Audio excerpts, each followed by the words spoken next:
Okay, so in the original video, I forgot to record my audio because I forgot to have audio on 0, so I put the microphone off, so you couldn't hear anything from the background because I wanted to record Roblox gameplay, but that didn't work. So what I'm trying to do is teach you how to basically use pressure sensitivity on styluses without pressure sensitivity or your finger. Basically, what you need to do is adjust the brush size whilst you're drawing, and you can do this simultaneously because of multi-touch and stuff like that. As long as you're not touching the canvas and actually touching the adjust size brush thing, whatever, then you'll be able to use pressure sensitivity whilst you're drawing, which can be very handy because you can have pressure sensitivity without having to adjust it at different times, and it can be very inconvenient because this is more of a hassle than just having it on a stylus with pressure sensitivity. But if you can't afford it, then this can be an excellent alternative instead of spending Apple Pencil money.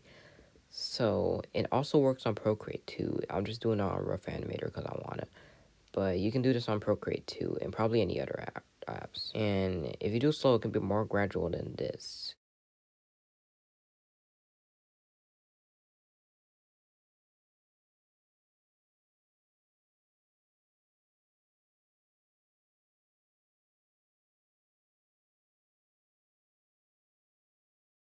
And I'm using my stylus at this point. Wait, oops. I mean, it can be a lot more gradual than this.